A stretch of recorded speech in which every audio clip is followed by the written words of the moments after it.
দুনিয়ার মানুষে দুনিয়াতে কোনো বড়াই করিও না, দুনিয়াতে ক্ষমতা পাইয়া বড়াই করিও না, দুনিয়াতে সম্পদ পাইয়া বড়াই করিও না, দুনিয়াতে টাকা পাইয়া বড়াই করিও না, দুনিয়াতে 4-5টা সন্তানের বাবা হইয়া বড়াই করিও না। আল্লাহ তাআলা এই আয়াতের ভিতরে এই কথাটাই ডেকে বলেছেন, ওই দিনটাকে ভয় করো, ওই কিয়ামতের ময়দানটাকে ভয় করো। ইয়া আইয়ুহান নাসু তাকু রাব্বাকুম ওয়া খাশাউ ইয়াওমান লা ইয়াজজি ওয়ালিদুন আন ওয়ালাদি। ওই দিনটাকে ভয় করো, ওই কিয়ামতের দিন, যে দিন সন্তান বাবার কোনো উপকারে আসবে না, সন্তান বাবার কোনো কাজে আসবে না। ওই কিয়ামতের ময়দান বড় ভয়াবহ একটা ময়দান হবে। ওই কিয়ামতের ময়দানে আধাত মাথার উপরে মানুষের সূর্যটা চলে আসবে, মানুষের মগজগুলো টকবক টকবক করতে থাকবে। আধাত মাথার উপরে সূর্য এসে 12টা মুখ দিয়ে সূর্যটা মানুষের ভিতরে তাপ দিতে থাকবে, মানুষগুলো পাগলের মতো হয়ে যাবে। আল্লাহ তাআলা সূরাতুল হজের ভিতরে বলেছেন, ইয়া আইয়ুহান নাসু তাকু রাব্বাকুম ইন্না জালজালাতাস সাআতি শাইউন আযীম।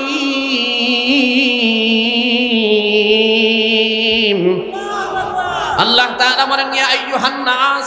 এই সূরাতুল হজের ভিতরে আল্লাহ তাআলা মানুষদেরকে ডেকে বলেছেন, হে মানুষ সকল, ইয়া আইয়ুহান নাসু তাকু। তোমার আমি কোরআনুল কারীমের সূরাতুল লুকমান, কোরআনুল কারীমের 31 নম্বর সূরা, কত নাম্বার?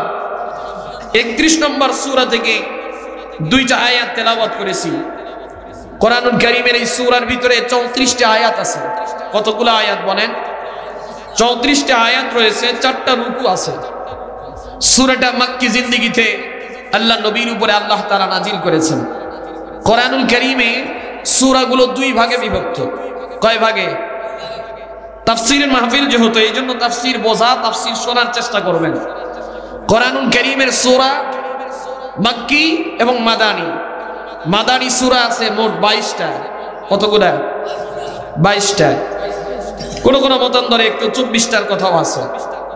আর মক্কি সূরা আছে 86টা। কতগুলো? 86টা। কোন মতান্তরে 82টা। এই সূরার ভিতর থেকে সূরাতুল লুকমান কোরআন কারীমের 21 নম্বর পারাতে এই সূরাটা আছে। সূরার ভিতরে আল্লাহ রাব্বুল আলামিন মুসলমানদেরকে এক আল্লাহর প্রতি ঈমান নিয়ে আসার কথা বলেছেন এবং আল্লাহ তাআলার কাছে শিরিক, আল্লাহ তাআলার সাথে শিরিক করার থেকে বিরত থাকার কথা বলেছেন। পৃথিবীর ভিতরে যতগুলো কালো মানুষ ছিল, এর ভিতরে 4 জন ব্যক্তি ছিল আল্লাহ তাআলার কাছে অনেক দামি মানুষ। যারা বলেন তো কয়জন? 4 জন। এর ভিতরে একজনের নাম হলো হযরত লুকমান আলাইহিস সালাম।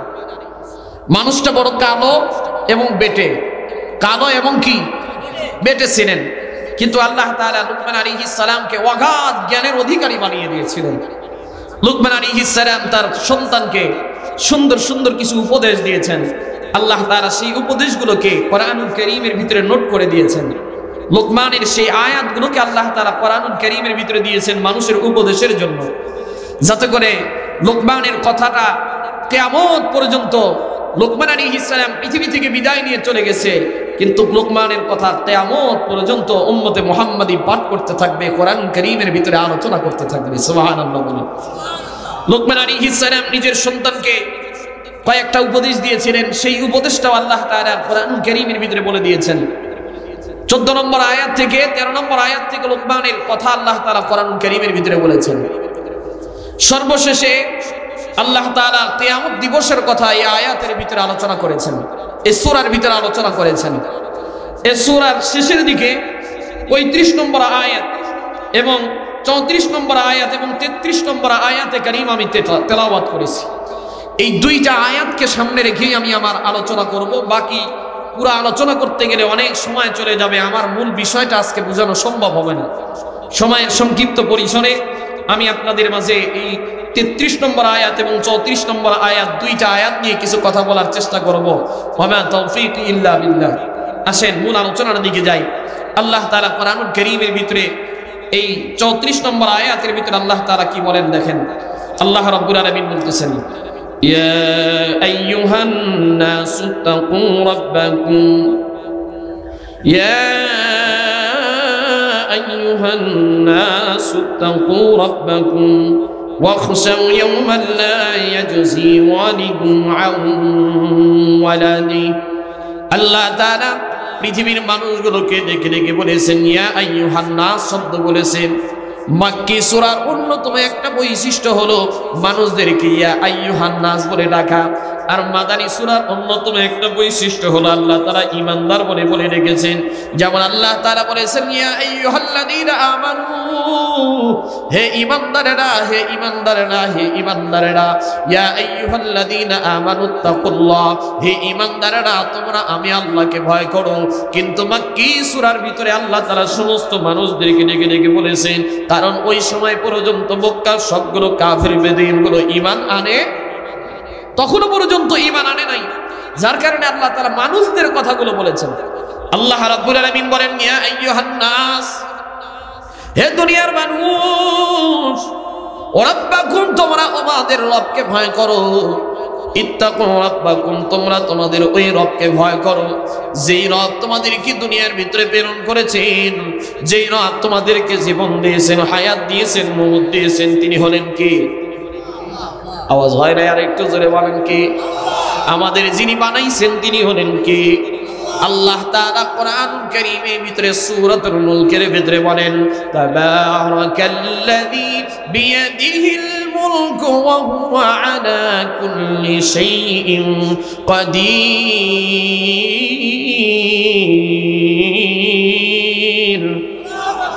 الذي خلق الموت والحياة ليبلوكم أيكم أحسن عملا وهو العزيز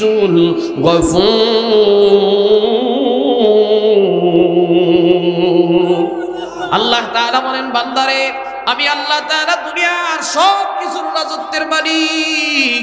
তাবারাকাল্লাযী বিয়াদিহিল মুলক, যেই রবের হাতে পৃথিবীর সমস্ত মালিকানা, যেই রবের হাতে, আল্লাযী খালাকাল মাউতা, যিনি মওতকেও সৃষ্টি করেছেন, ওয়াল হায়াতা, হায়াতকে আল্লাহ তাআলা সৃষ্টি করেছেন।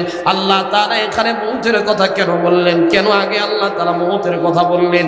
মুফাসসিরিন ইকরামরা বলেন তার কারণ হলো একটা, এই আয়াতের ভিতরে আল্লাহ তাআলা মৃত্যুর কথা এজন্যই আগে বলেছেন যাতে করে পৃথিবীর কোন মানুষ যাতে করে দুনিয়ার ভিতরে যায় বাহাদুরি না করতে পারে, ক্ষমতার বাহাদুরি না করতে পারে, দুনিয়ার ভিতরে যায় আল্লাহকে যেন না ভুলে যায়, দুনিয়ার ভিতরে যায় ওই রবকে যেন না ভুলে। আল্লাহ তাআলা এই জন্যই মানুষদেরকে ডেকে ডেকে বলেছেন মানুষটি আমি আল্লাহ কিন্তু তোমাকে বানাইছি, তোমাকে শুধু বানায় ক্ষান্ত করি নাই, সাথে সাথে আমি আল্লাহ মৃত্যুকেও দিয়ে দিছি। এই জন্যই আল্লাহ তাআলা আল্লাযী খালাকাল মাউতার কথা বলেছেন আগে, আগে মৃত্যুর কথা বলছেন, তারপরে হায়াতের কথা বলেছেন, যাতে করে পৃথিবীর সবগুলো মানুষ বুঝতে পারে যেই মানুষের এই জীবন আছে ওই মানুষের একদিন না একদিন মৃত্যুবরণ করতেই হবে। যাদের হায়াত আছে তাদের মরা লাগবে কিনা সবাই বলেন? কেউ দুনিয়াতে থাকতে পারবেন না, দুনিয়ার থেকে সবাইকে বিদায় নিয়ে চলে যেতে হবে। আল্লাহ রাব্বুল আলামিনের জন্যই বলেন দুনিয়ার মানুষ তোমাকে কিন্তু একদিন রবের কাছে ফিরে যাওয়া লাগবে। সুম্মা ইলাইনা তুরজাউন, প্রত্যেকটা মানুষকে কিন্তু ওই রবের কাছেই ফিরে যাওয়া লাগবে।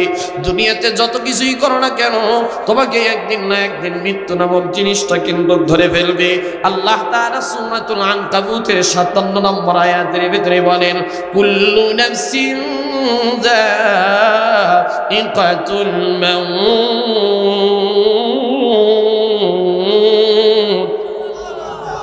কোরআন তেলাওয়াত করলে খারাপ লাগে না? কোরআনের যেহেতু তাফসীর মাহফিল সরাসরি কোরআন থেকে তাফসীর হবে, শুনতে রাজি আছেন তো ইনশাআল্লাহ? আল্লাহ তাআলা বলেন কুল্লু নাফস, পৃথিবীর ভিতরে যতগুলো আত্মা আছে, যতগুলো জানদার প্রাণী আছে, যতগুলো মানুষের ভিতরে জীবন আছে, কুল্লু নাফসিন প্রত্যেকটা নফসকে যায়িকাতুল মাউত মৃত্যুর স্বাদ তাদেরকে আস্বাদন করতেই হবে। সুম্মা ইলাইনা তুরজাউন, আবার প্রত্যেককে ওই রবের কাছে ফিরে যাওয়াই লাগবে। সুতরাং দুনিয়ার মানুষে দুনিয়াতে কোনো বড়াই করিও না, দুনিয়াতে ক্ষমতা পাইয়া বড়াই করিও না, দুনিয়াতে সম্পদ পাইয়া বড়াই করিও না, দুনিয়াতে টাকা পাইয়া বড়াই করিও না, দুনিয়াতে 4-5টা সন্তানের বাবা হইয়া বড়াই করিও না।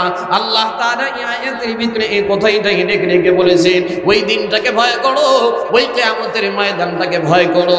ইয়া আইয়ুহান নাসু তাকু রাব্বাকুম ওয়া খাশাউ ইয়াওমান লা ইয়াজজি ওয়ালিদুন আন ওয়ালাদি।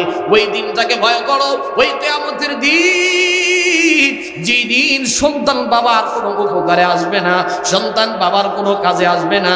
ওই কিয়ামতের ময়দান বড় ভয়াবহ একটা ময়দান হবে। ওই কিয়ামতের ময়দানে আধাত মাথার উপরে মানুষের সূর্যটা চলে আসবে, মানুষের মগজগুলো টকবক টকবক করতে থাকবে।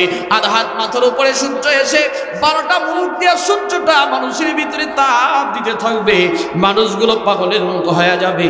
আল্লাহ তাআলা সূরাতুল হজের ভিতরে বলেছেন, ইয়া আইয়ুহান নাসু তাকু রাব্বাকুম ইন্না জালজালাতাস সাআতি শাইউন আযীম।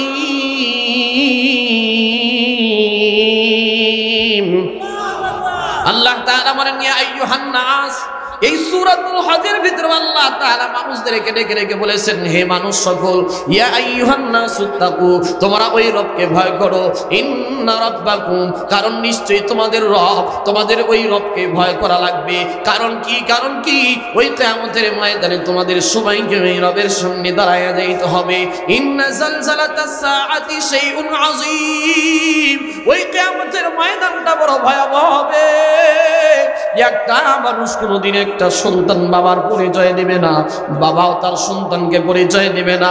নিজের স্ত্রী পর্যন্ত স্বামীকে ভুলে যাবে, নিজের স্ত্রী পর্যন্ত স্বামীকে ভুলে যাবে, স্বামী তার স্ত্রীকে ভুলে যাবে, মা তার সন্তানকে ভুলে যাবে, সন্তান তার মাকে ভুলে যাবে। একটা মাত্র নেকির জন্য ছুটবে, একটা মাত্র নেকির জন্য একজন আর একজনের পেছনে ছুটবে।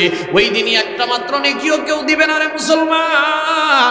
মা ডাকতে বলবে, না না, আমি আর কোনো দুনিয়াতে কোনো সন্তান ছিল না। এই আয়াতটাই আল্লাহ তাআলা কোরআনুল কারীমের ভিতরে ডেকে ডেকে বলেছেন, ইয়াউমা ইয়াফিরুল মারউ মিন আখিহি ওয়া উম্মিহি ওয়া আবিহি ওয়া সাহিবাতিহি ওয়া বানিহি। আল্লাহ তাআলা বলেন, ওই দিন সন্তান, ইয়াউমা ইয়াফিরুল মারউ মিন আখিহি, ওই কিয়ামতকে ভয় করো রে মুমিন, ওই কিয়ামতকে ভয় করো, যেই দিন ভাই তার ভাইকে ভুলে যাবে। ইয়াউমা ইয়াফিরুল মারউ মিন আখিহি ওয়া উম্মিহি। ও পর্দার অন্তরের মা গো, একটু মনোযোগ দিয়ে কথাগুলো শোনানোর চেষ্টা করবেন গো মা। ওই কিয়ামতের ময়দানে মা পর্যন্ত তার সন্তানকে ভুলে যাবে। সন্তান ডাক দিয়ে বলবে, মা আপনি না দুনিয়াতে আমার জন্য অনেক কিছু করেছেন। দুনিয়াতে মায়েরা সন্তানের জন্য অনেক কিছু করে, কে করে না? দুই একজন মনোযোগ আছে। দুনিয়াতে মা কিন্তু একটা সন্তানকে কোনোদিন ভুলতে পারে না। মায়ের জন্য হাজারো কষ্ট করে, 10 মাস 10টা দিন মা সন্তানকে গর্ভে ধারণ করে কষ্ট করে। আল্লাহ তাআলা কোরআনুল কারীমের ভিতরে বলেছেন, এই সূরা লুকমানের ভিতরে আল্লাহ তাআলা বলেছেন, ওয়া ওয়াসাইনাল ইনসানা বিওয়ালিদাইহি হামালাতুহু উম্মুহু ওয়াহানান আলা ওয়াহানিন ওয়া ফিসালুহু ফি আমাইন।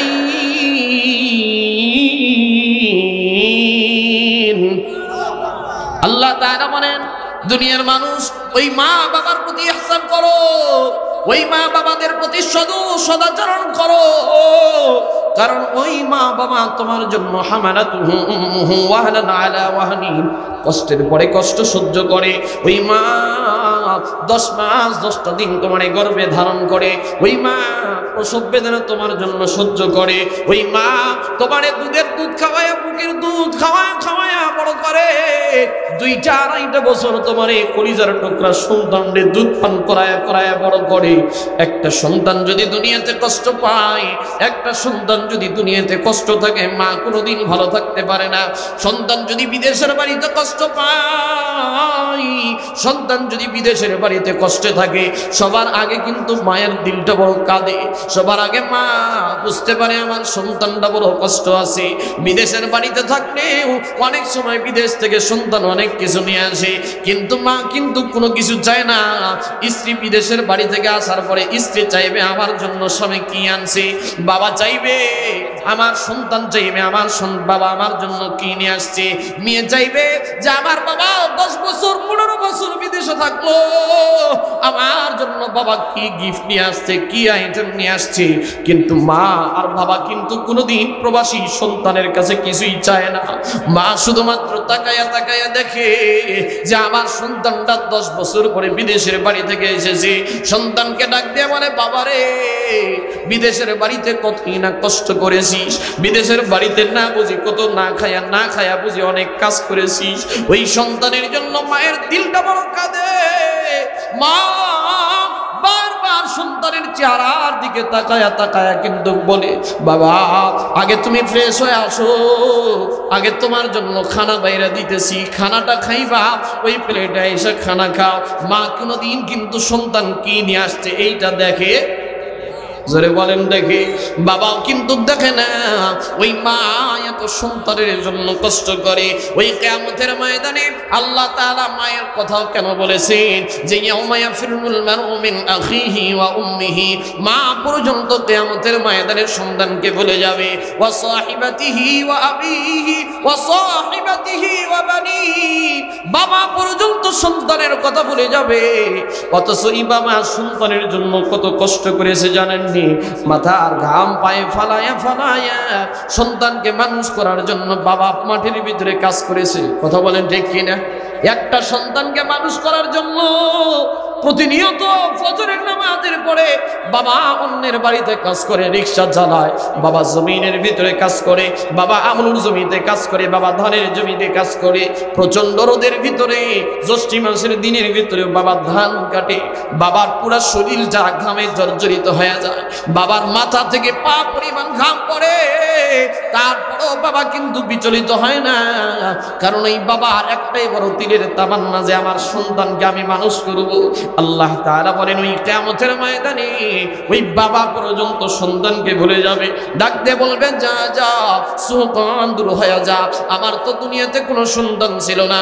ওই কিয়ামতের কঠিন ভয়াবহতার বিবরণ দিতে গিয়ে আল্লাহ তাআলা এই আয়াতের ভিতরে বলেন, ইয়াউমা লা ইয়াজজি আন ওয়ালিদিহি, ওই কিয়ামতের ময়দানে আল্লাহ তাআলা ডেকে ডেকে বলেছেন ওই দিন বাবা কোনো কাজে আসবে না, সন্তান তার বাবার জন্য কোনো কাজে আসবে না। ওই কিয়ামতের ময়দানটাকে ভয় করে না মুসলমান। ওয়ালা মাউলুদুহা মাউলুদুন হুয়া জাযিন আন ওয়ালিদিহি শাইআ ইন্না ওয়া'দাল্লাহি হাক্কুন। আল্লাহ বলে ওইটা আমার ওয়াদা, যেটা সত্য, আমি আল্লাহ তাআলা যে ওয়াদা করছি এই ওয়াদা কিন্তু সত্য। আল্লাহ কিন্তু মিথ্যা কথা বলে না। আল্লাহ বলে কিয়ামতের ময়দানে আমার ধরাটা কিন্তু বড় পাকড়াও হয়ে যাবে, আমার ধরা বড় কঠিন। ওই কিয়ামতের ময়দান বড় ভয়াবহ ময়দান হবে। আল্লাহ তাআলা সূরাতুল জিলজালের ভিতরে বলেছেন, ইযা যুলজিলাতিল আরদু জিলজালাহা ওয়া আখরাজাতিল আরদু আসকালাহা ওয়া ক্বালাল ইনসানু মা লাহা।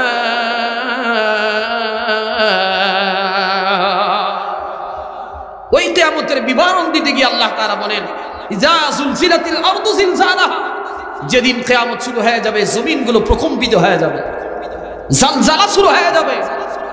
আজকে দুনিয়ার মানুষ একটাবার আপনি তাকায় তাকায় দেখেন না, আজকে ক্যালিফোর্নিয়ার ভিতরে, অনেকে আপনারা হয়তোবা জানেন, ক্যালিফোর্নিয়ার ভিতরে কয়েকদিন হলে আমেরিকা লস অ্যাঞ্জেলসে হলিউডে দাবানল চলতেছে। দুনিয়ার সামান্য একটা আগুন দাবানলে আজকে আমেরিকার ক্যালিফোর্নিয়া বিশ্বের ভিতরে অন্যতম দেশ, বিশ্বের ভিতরে শক্তিধর দেশ। রাশিয়া, আমেরিকা, সেই দেশগুলো আজকে পরাভূত হয়ে গেছে। তারা বলতেছে না আমাদের আর কোন রকমের উপায় আছে, কোন ফায়ার সার্ভিসের কাজ হচ্ছে, কথা বলেন না কেন? কোন সেনাবাহিনী কোন কাজ করতে পারতেছে? পুলিশ দিয়া, সিটা দিয়া, আর্মি দিয়া, সেনাবাহিনী দিয়া, এয়ারফোর্স দিয়া, ফায়ার সার্ভিসের কোন বাহিনী দিয়া আর কোনো কাজ লাগতেছে না। এখন তারা বলতেছে আমাদের আর কোনো উপায় নাই, এখন একমাত্র যিনি উপরে আছেন তিনি আমাদেরকে বাঁচাইতে পারেন। সুবহানাল্লাহ বলেন। দুনিয়ার যদি সামান্য একটা দাবানলে যদি মানুষের এমন অবস্থা হয়, তাহলে আমার আর আপনার কিয়ামতের ময়দানটা কত বড় ভয়াবহ হবে। যেই দিন আধাত মাথার উপরে সূর্য চলে আসবে, ওই কিয়ামতের ময়দানের বিবরণ আল্লাহ তাআলা এই কোরআনুল কারীমের ভিতরে দিয়েছেন। আল্লাহ তাআলা বলেন তোমরা ওই রবকে ভয় করো, ওই দিন আল্লাহ তাআলার সামনে দাঁড়াইতে হবে। আল্লাহ রাব্বুল আলামিন সূরাতুল বাকারার 281 নম্বর আয়াতের ভিতরে আল্লাহ তাআলা বলেন, ইয়া আইয়ুহান নাসু তাকু রাব্বাকুম يا أيها الناس اتقوا ربكم إن زلزلة الساعة شيء عظيم।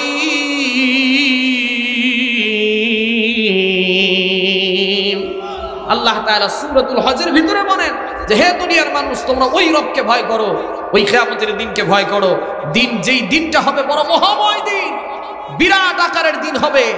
আল্লাহ তাআলা কোরআনুল কারীমের ভিতরে অন্য আয়াতের ভিতরে বলে ওয়াত্তাকু ইয়াওমান তুরজাউনা ফীহি ইলাল্লাহ,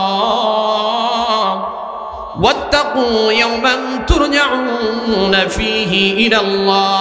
ওই দিনকে ভয় করো যেই দিন তোমাদের সবাইকে ওই রবের সামনে দাঁড়াইতে হবে, রবের সামনে ফিরে যাওয়া লাগবে। জোরে একটু আওয়াজ দেয়া বলবেন দিনাজপুরের মুসলমান ওই দিনটার নাম কি? কয়েকজন একটু বলতেছেন, একটু জোরে বলেন না সবাই। কিয়ামতের ময়দান। কারণ কি? আল্লাহ তাআলা বলেন সুম্মা তুওয়াফা কুল্লু নাফসিম মা কাসাবাত ওয়া হুম লা ইজলামুন। আল্লাহ বলেন ওই দিনে তোমাদের কৃত কর্মের হিসাব আমি আল্লাহ তোমাদের হাতে দিয়ে দেব। কিসের হিসাব দিবেন?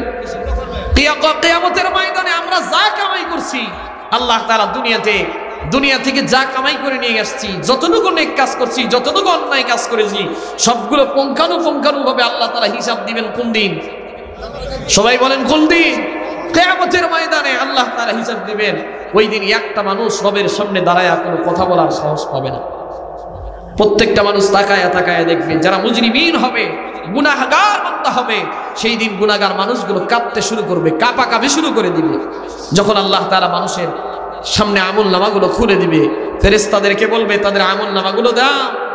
وَوُضِعَ الْكِتَابُ فَتَرَى الْمُجْرِمِينَ مُشْفِقِينَ مِمَّا فِيهِ وَيَقُولُونَ يَا وَيْلَتَنَا مَا لِهَذَا الْكِتَابِ لَا يُغَادِرُ صَغِيرَةً وَلَا كَبِيرَةً إِلَّا أَحْصَاهَا